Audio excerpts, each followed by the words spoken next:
आज से इस नगरी पर क्रूर असुर का राज होगा। बोलो किसका राज होगा? आपका, आपका, आपका। तो जाओ, आक्रमण करो, मार दो सभी देवताओं को।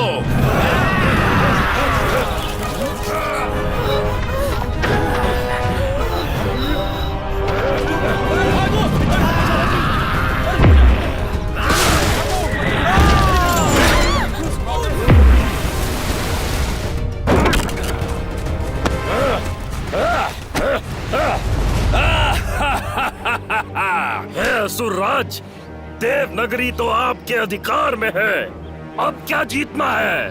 अब इंद्रलोक जीतना है एक नेत्रासुर। आप ही बताएं इंद्रदेव, हम क्या करें, कहां जाएं? हमारे घर तो उस दुष्ट पापी क्रूर असुर ने छीन लिए। मैं उस दुष्ट क्रूर असुर के अत्याचार को रोकने के बारे में ही सोच रहा हूं देव, क्योंकि देवनगरी जीतने के उपरांत वो इंद्रलोक जीतने ही आ रहा होगा। उसको हराने का कोई तो उपाय होगा इंद्रदेव। क्रूर जैसे असुर से हमें अब एक की शक्ति बचा सकती है। आप किसकी बात कर रहे हैं इंद्र? इंद्रदेव, यदि आप क्रूर असुर के अत्याचारों से मुक्त होना चाहते हैं तो इसके लिए आप बाल गणेश से कहिए। इस समय पूरे संसार में यही एक हैं जो क्रूर असुर को पराजित करने की शक्ति रखते हैं। हे बाल गणेश, अब आप ही हमारी रक्षा करें। अवश्य इंद्रदेव। जाओ बाल गणेश, और अंत कर दो क्रूर असुर की क्रूरता का। कर दो संसार को उसके अत्याचारों से मुक्त। जैसा आपका आदेश पिताजी। ये क्या कर रहे हैं आप भोलेनाथ? कहाँ क्रूर असुर जो इतना भयानक और ऊंचे कद वाला है, और कहाँ मेरा बाल गणेश जो अभी तक आपके कंधे तक भी नहीं पहुँचा, और आप इसे ऐसे असुर से लड़ने भेज रहे हैं? मेरे पुत्र को कुछ हो गया तो नहीं नहीं, मैं किसी को भी अपने पुत्र के प्राण संकट में नहीं डालने दूंगी।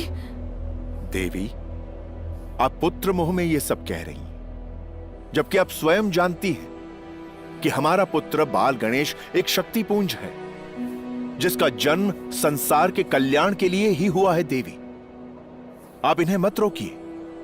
माँ, पिताजी सही कह रहे हैं। जिसका जन्म जिस उद्देश्य से हो, उसे वो उद्देश्य अवश्य पूरा करना चाहिए। आपका भी तो जन्म एक विशेष उद्देश्य के लिए हुआ है माँ। तुम मेरे किस उद्देश्य की बात कर रहे हो पुत्र? मेरे लिए मोदक बनाने का उद्देश्य माँ। ठीक है, यदि तुमने निर्णय ले ही लिया है क्रूर असुर को मारने का, तो मैं तुम्हें नहीं रोकूंगी। किंतु सावधान बाल गणेश, उस दुष्ट का एक भी प्रहार तुम पर नहीं पड़ना चाहिए, अन्यथा महीनों तुम्हें मोदक नहीं मिलेंगे। वचन रहा माँ, वो दुष्ट आपके पुत्र को नहीं छू पाएगा। अब आप मेरे युद्ध से लौटने तक मोदक बना के रखिए, मैं जी भर के खाऊंगा। चलो मित्रों। विजयी भावा।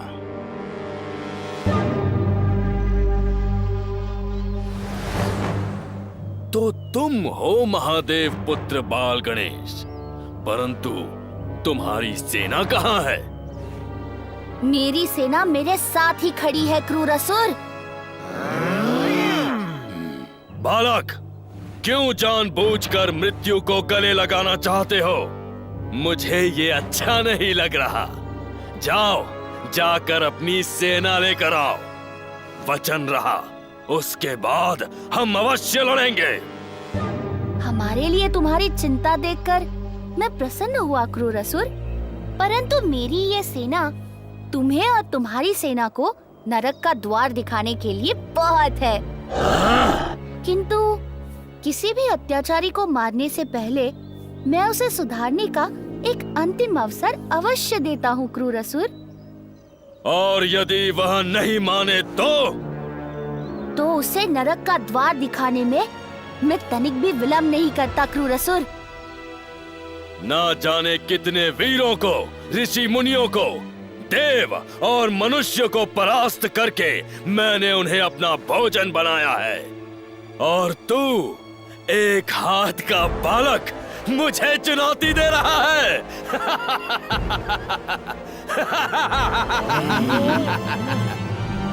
किंतु तुम्हारे ये भयंकर शब्द सुनकर भी तो जैसे नादान बालक को मारना महाबली क्रूर असुर को अच्छा नहीं लगेगा। इसीलिए मैं तुझे अब एक अवसर देता हूँ। भाग जा यहाँ से और अपनी माँ की गोद में जाकर छुप जा, अन्यथा मुझे क्रोध आ गया तो तेरी ये मित्र सेना जीवित नहीं बचेगी। मैं छुपने नहीं, बल्कि तुझे और तेरे सैनिकों को देवों, ऋषि मुनि एवं मनुष्यों को मारने का दंड देने आया हूँ। एक छोटा सा बालक मुझे मारेगा?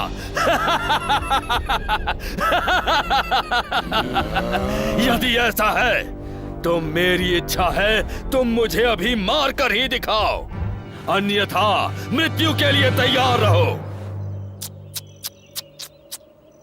इस का क्या अर्थ हुआ भला?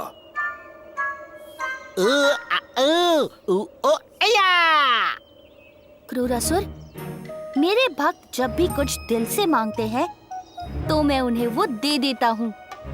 बस सिर्फ श्रद्धा सच्ची होनी चाहिए।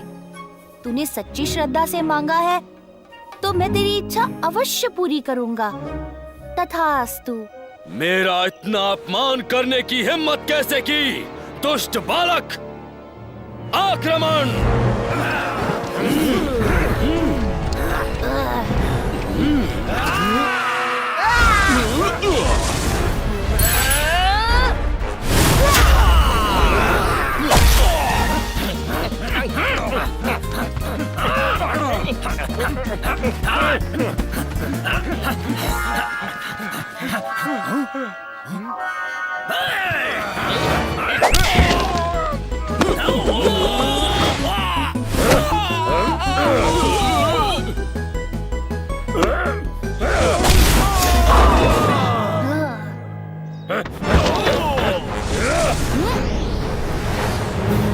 सावधान बाल गणेश, उस दुष्ट का एक भी प्रहार तुम पर नहीं पड़ना चाहिए, अन्यथा महीनों तुम्हें मोदक नहीं मिलेंगे।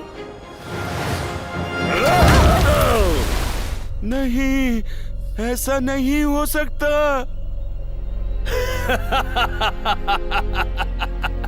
आंखें फाड़ फाड़ कर देख लो बाल गणेश के मित्रों, मुझसे जो टकराता है वो जीवित नहीं बचता। अब महादेव को क्या उत्तर दूंगा मैं?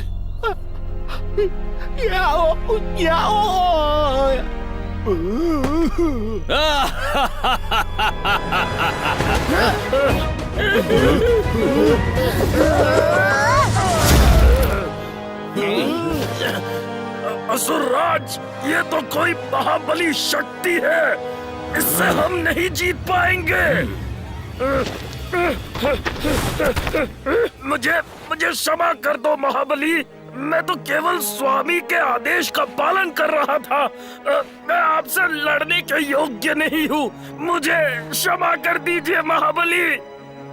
जब कोई मुझसे सच्चे दिल से क्षमा मांगता है तो मैं उसे अवश्य क्षमा करता हूँ। तुम जा सकते हो एक नेत्र असुर।